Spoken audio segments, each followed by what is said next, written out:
Shalom, bom dia a todos, sejam bem-vindos a mais um vídeo do canal.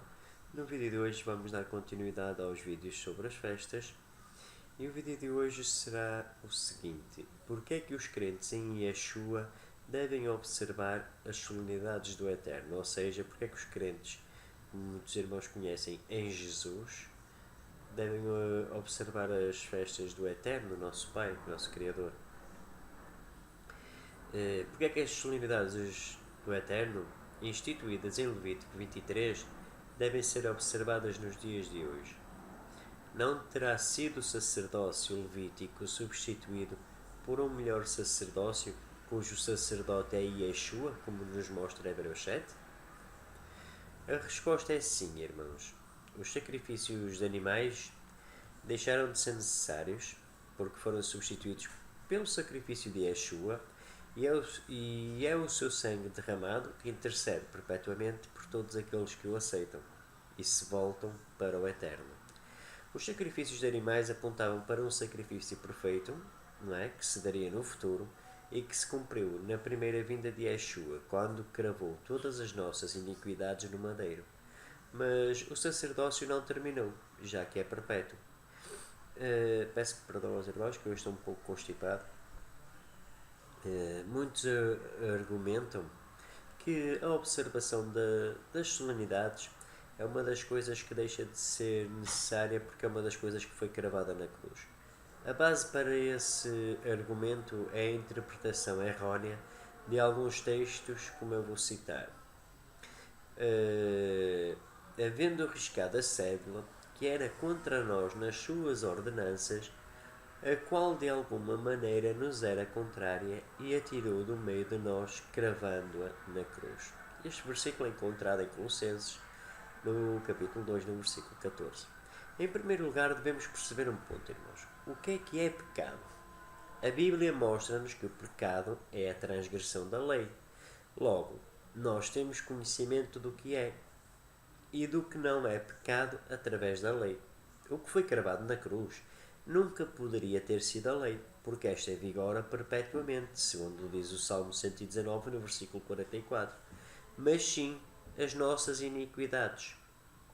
Os nossos pecados terem sido cravados no madeiro são o cumprimento de uma profecia de Isaías 43, no versículo 25, e da profecia de Jeremias, no capítulo 31, no versículo 34, em que Hashem, o Eterno Criador, não mais se lembrará dos nossos pecados se aceitarmos Yeshua como um Messias e nos arrependermos pelos nossos atos passados que são esquecidos nas águas, no batismo, onde a partir do qual deveremos viver uma vida voltados para e em comunhão com o Eterno. Logo surge a pergunta: como é que pode a graça anular a lei? Se a graça é unicamente uma nova oportunidade do homem, pecador, na sua natureza, se voltar para o Eterno, dando ouvidos à sua voz e à sua instrução, que é a Torá. Ainda que nós não mais façamos sacrifícios de animais, não é, irmãos, como expiação do pecado, devemos ou não observar esses mesmos dias de festa, como festas solenes, à semelhança do Shabat. Bem, irmãos, falaremos um pouco acerca das festas e da criação. Primeiramente, devemos lembrar que a palavra usada no hebraico é moed, ou tempo indicado, e que esta mesma palavra é encontrada na narrativa da criação em Gênesis. Aqui o Sol e a Lua são dados especialmente para sinais e para tempos determinados, para moed.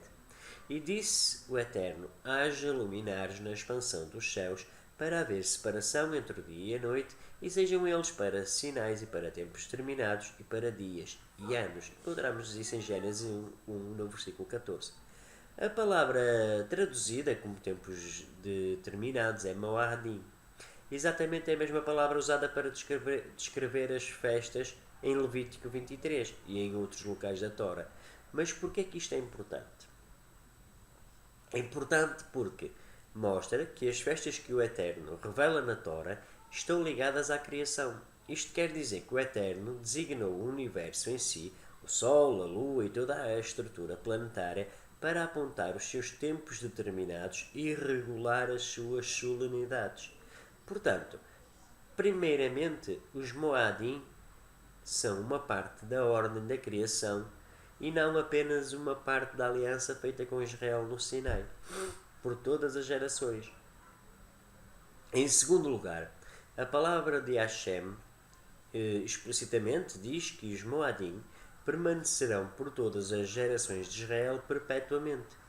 Sábado, encontramos no Êxodo 31, no versículo 16, Pessah e Asmos, em Êxodo 12, versículo 14, e em Êxodo 17, versículo 42, o dia da expiação, Yom Kippur, em Levítico 23, versículo 32, e tabernáculos em Levítico 23, no versículo 41.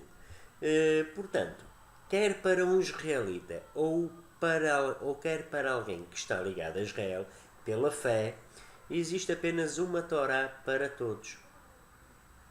Encontramos isso em Números 15, no versículo 16, e versículo 29, em Levítico 16, versículo 29, em Gálatas 3, versículo 29. Isto tudo torna-se mais lógico quando sabemos que o Eterno não faz distinção de quê? De pessoas, não é?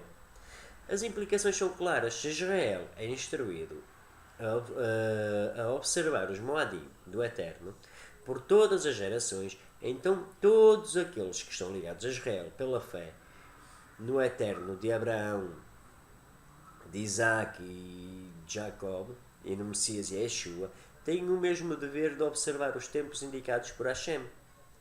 E agora muitos irmãos perguntam, é possível observá-las? Perdão. Mas alguns podem argumentar, é impossível observar as festas tais como estão prescritas na Torá. Irmãos, em parte, é verdade. Cada festa requer sacrifícios e o envolvimento dos sacerdotes e do templo, e atualmente isso é impossível porque não há templo, e a maioria dos crentes nem sequer vive em Israel. Mas se somos capazes de observar parte das atividades prescritas para o Moed, e se os Moadim são ricos em bênçãos e instrução, não seria sábio fazer tudo o que podemos em relação aos tempos indicados e deixar aquilo que não podemos fazer nas mãos do Eterno? Consideremos o seguinte: suponhamos que eu, como pai, peço à minha filha ou ao meu filho para limpar a casa porque a mãe dela, a minha esposa, chega à casa todos os dias cansada e ainda tem que fazer a lida da casa quando chega. A minha filha aceita o que lhe peço. Assim que sai de casa pela manhã, ela pensa: se eu começar já a limpar a casa, termino mais cedo e ainda fico com parte do dia livre para fazer o que quiser, por isso vou começar já. Quando vai iniciar o trabalho, a minha filha percebe que não tem detergente suficiente para limpar toda a casa. Quanto muito daria para limpar a casa de banho e a cozinha, mas não daria de certeza para o outro quarto, para a sala e para o hall de entrada. Então a minha filha fica num dilema. Deveria limpar o que conseguisse com o detergente que tinha, ou como não tem detergente suficiente para tudo, não limparia nada. Eu faço a pergunta aos irmãos, porque qual das duas hipóteses me agradaria mais? A resposta é óbvia: limpar o que pudesse com o detergente que tinha, de modo a poupar trabalho à mãe. Ou seja, fazer tudo o que estivesse, ou tudo o que estiver ao nosso alcance para obedecer e agradar ao nosso Pai. Mostra um coração cheio de fé. E é assim que ocorre com as solenidades do Eterno. Mesmo não podendo cumprir todas as instruções completamente, por causa da ausência do templo e dos sacerdotes, podemos fazer o possível para guardar muitas das instruções para cada um dos Moadim. E ao fazer tal coisa, somos abençoados e o Eterno é adorado. Uma das coisas que está ao nosso alcance é observar esses dias como sendo um sábado, um Shabat, em que não devemos fazer nenhuma obra. Os verdadeiros filhos de Hashem, do Eterno, nunca poderão passar por esses dias em branco, visto que foram dados por quê? Por estatuto perpétuo. Em terceiro lugar, as Escrituras são claras sobre o facto de que a vitória de Hashem no fim dos tempos é manifesta pelo seu povo, tanto Israel quanto as nações, juntos o adorarão. Por exemplo, consideremos a profecia de Isaías citada por Yeshua quando ele limpava a área do templo de práticas ilícitas. Porque a minha casa será chamada casa de oração para todos os povos. Isaías 56, o versículo 7.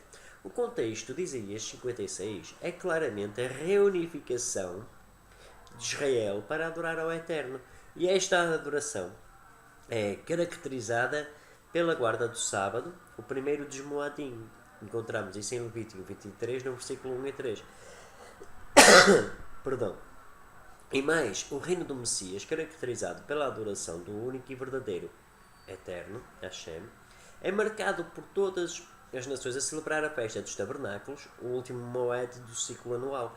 Portanto, o Shabat, em Isaías, e a festa dos tabernáculos, em Zacarias, indicam os limites que englobam todos os Moadim numa perspectiva profética. De facto, o templo ser a casa de oração para todos os povos certamente inclui as orações e os salmos incorporados em cada um dos Moadim. O facto de o reino milenar de Yeshua incluir a celebração dos Moadim é significativo, pois mostra que os tempos indicados pelo Eterno têm um significado muito mais abrangente do que a revelação da morte e da ressurreição de Yeshua. Se fossem meras sombras de sua primeira vinda, então não teriam nenhum propósito no reino do milénio. É uma questão de reflexão, então. Se vamos celebrar os Moadim durante o reino milenar do Messias Yeshua, procuremos enchermos-nos para que possamos entender o significado destes tempos indicados para celebrá-los agora. Em quarto lugar, como seguidores de Yeshua, andamos de acordo tanto com a sua instrução como com o seu exemplo. Pedro testifica que devemos seguir os passos do Messias em 1 de Pedro, no capítulo 2, versículo 21. Uma frase que denota viver como ele vivia. Isto é, no contexto imediato de Pedro, estar disposto a sofrer da forma como Yeshua sofreu, pela justiça. Mas também enfatiza o objetivo primário de qualquer discípulo, que é ser como o seu mestre. Como seguidores de Yeshua, devemos, portanto, fazer uma pergunta muito simples. Yeshua, nosso mestre, guardou os tempos indicados do Eterno? A resposta claramente é sim, irmãos. Portanto, como seus discípulos, também devemos fazê-lo. Bem, fica muito claro na Bíblia que esta lógica simples era aceita pelos seus discípulos, pois encontramos os mesmos celebrando os Moadim nos registros dos Evangelhos. Nós encontramos Paulo celebrando os Moadim e lemos no relato de Lucas que Paulo fez um esforço especial para estar em Jerusalém durante a Pessah, durante a Páscoa. Encontramos isso em Atos, no capítulo 20, no versículo 16. Por isso, irmãos, não nos surpreende que ele instrua os seguidores em Coríntio para celebrar a Semana dos Asmos, conforme diz em 1 Coríntios, no capítulo 5, versículo 8, com os corações sem fermento. Se todos os discípulos de Yeshua, incluindo Pedro, celebraram os Moadim, assim como seu mestre, nós que somos seus discípulos também não deveríamos fazer o mesmo? E finalmente, irmãos, as instruções amorosas de Elohim dadas a nós na Torá, lembre-se que a Torá significa instrução e não lei, são dadas a nós para nos ensinar como honrá-lo e o que é melhor para nós. À medida que celebramos o ciclo dos Moadim, descobrimos mais e mais como é viver de acordo com o calendário do Eterno e não com o nosso. Considere esta comparação. As solenidades estão para o tempo, assim como o dízimo e as ofertas estão para o dinheiro.